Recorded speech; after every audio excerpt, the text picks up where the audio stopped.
Lighting is one of the most important things when it comes to photography, but you cannot always control it, and you're going to be put in situations where the lighting just isn't always ideal, and sometimes it's just horrible.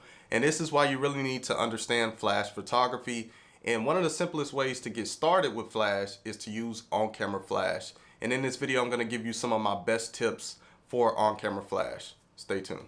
So if you're a regular viewer of the channel and you really vibe with my channel, hashtag A-Team in the comment section. I want to see just who's supporting the channel. All right, I'm not going to waste your time, so let's get straight into the tips. So tip number one is you want to point your flash straight up and bounce your light off the ceiling. So this is something that I know you probably heard of it, but it's a great way to soften your light and to get a bigger illumination and cover a bigger area with your light source. So this is one of the easiest techniques you can do. It really comes in handy when you're shooting events, or if you're just doing studio work and you're in an area where you have white walls, you can bounce your flash off that wall and produce a nice soft light.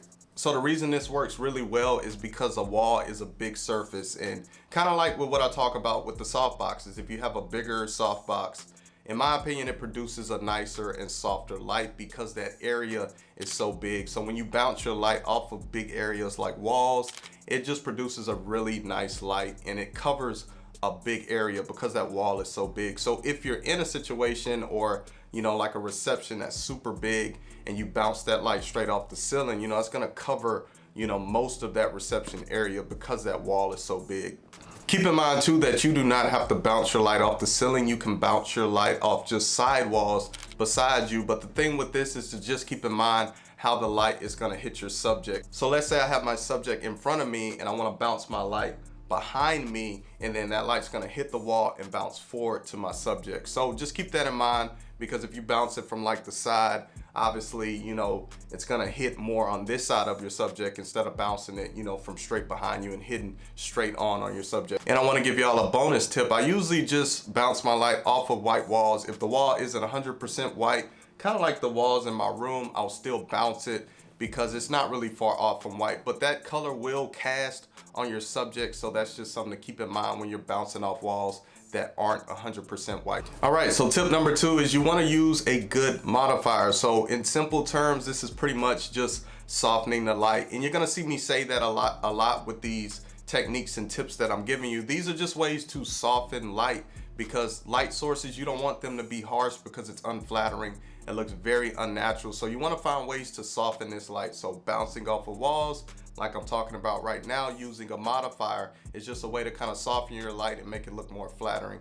It's a lot of different modifiers on the market. I know some of you may be confused on, you know, just what to get, but pretty much all they do is just soften light and just bounce light. Now, you know, depending on the size of the modifier, you can get a bigger spread, you know, with your light source. Like if you have a, you know, one of the big flash bender, they have the XL flash bender, obviously the light is going to spread more because it's a bigger surface. So the smaller the modifier, you know, it may not spread as much unless you have something like the MagSphere. With that design, it kind of pushes light in every direction, and that's one of my favorite modifiers right there. Now, if I'm just bouncing light off the ceiling, I could just go bare flash, especially if the ceiling is very high. I'll probably go bare flash because, you know, it's a big distance from my flash to the ceiling. But, you know, sometimes I'll use the MagSphere because it produces a nice spread because of the design. Don't overthink which modifier because they pretty much do the same thing. Now, I highly recommend the MagSphere modifiers. I like the ease of use. You know, I like the magnets, so they just pop on there. And plus it's easy to gel those lights. So I highly recommend MagSphere.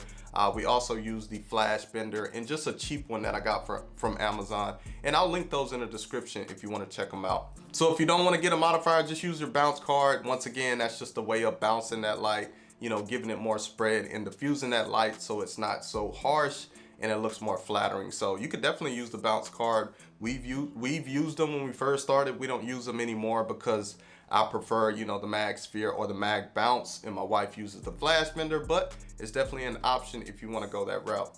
All right, so the last tip I got for y'all is to shoot in manual mode. So this is pretty much like, you know, putting your camera on manual mode, you're gonna have complete control of your settings. I pretty much use this because I don't like my camera or flash just kind of dictating, you know, how much light I need to put on my subject. I like to have control over that. You know, I can take my test shots and then I can adjust from there. And like I just always preach in my videos, you know, get off of auto mode.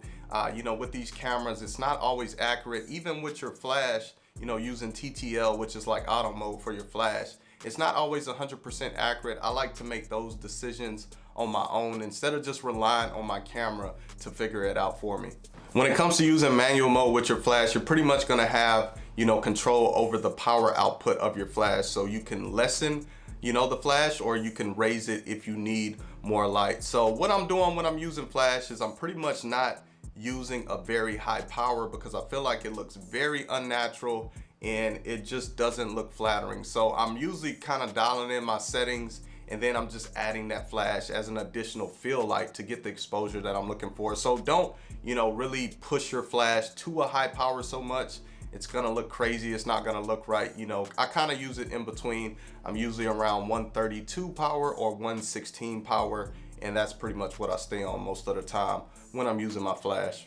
And also keep in mind with your power settings on your flash, the more power you use, you know, your flash is gonna recycle slower. So if you're shooting events and weddings, you usually have to pop off a lot of different shots. And if you're shooting at, you know, the highest power of your flash, it's gonna take some seconds to recycle and recharge before you can pop off another flash. So that's just another reason why I keep it towards, you know, less power, like 132, 116, because I can get those quick recycles and I don't miss any shots. Like I was saying earlier, flash photography is something that you need to know. You know, don't get into this mindset of, oh, I'm just a natural light photographer. No, because you're gonna be put in situations where you need to understand flash, and you're gonna have to use it because that lighting situation just isn't ideal, you know, to get proper exposure. So I actually have a series that can help you out where I cover a lot of different things when it comes to flash photography, like settings, different modifiers, different flashes you can check out. So I'm gonna link that up top in the card. I highly recommend checking it out. So just click the card and it'll take you to that series. If you enjoyed this video, be sure to drop a like for your boy. It's just a way of showing support and helping YouTube push this video to more people. Subscribe to the channel. I post new videos every single week. I'll see y'all in my next video. Peace.